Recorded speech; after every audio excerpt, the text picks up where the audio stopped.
Are we going to make it?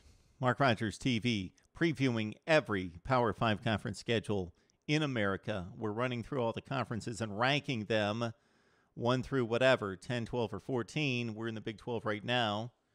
Right when we get done, we're going to throw them all together. We're going to rank the schedules of all the Power 5 teams, including BYU and Notre Dame, 1 through 66. So we're at the 5th most difficult schedule in the Big 12. It belongs to West Virginia. The opener last year for the Mountaineers, neutral site game in Atlanta against Alabama.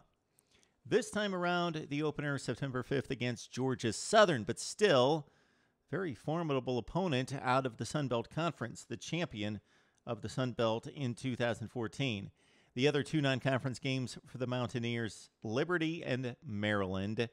The Mountaineers went to College Park last season, pulled off a win late on a field goal, and they've got the Terps at home on September 26th. So 3 non-conference games, Georgia Southern, Liberty, and Maryland. They've got the Big Ten team in Maryland that went 5-3, got blown out by Stanford in the Foster Farms Bowl. So not a difficult situation for West Virginia there, but in regards to Big 12 scheduling outside of Oklahoma, Tennessee, and with a few other teams, most notably TCU going to play Minnesota, there aren't a whole lot of these games. So West Virginia playing Maryland is actually one of the tougher non-conference games for the conference.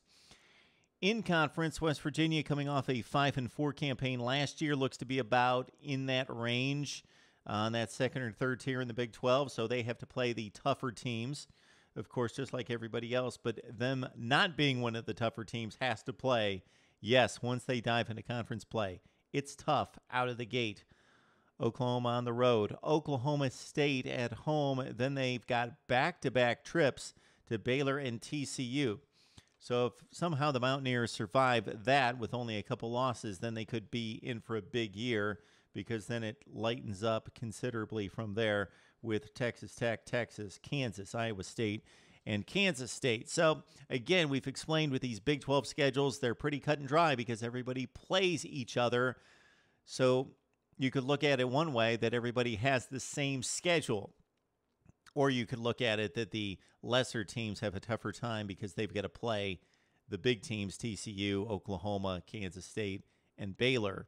And that those teams, the top-tier teams, obviously don't have to play themselves, so they have a bit of a lighter touch amongst their 9 conference games. So for West Virginia, they play the big boys in conference, of course, and they play Maryland. So it adds up to the 5th rated schedule in the Big 12. If you disagree, please tell me why. Rated against the 4th schedule, against the 6th schedule. Again, in the Big 12, it's pretty cut and dry. That's our thoughts on West Virginia's scheduling right here on Mark Rogers TV.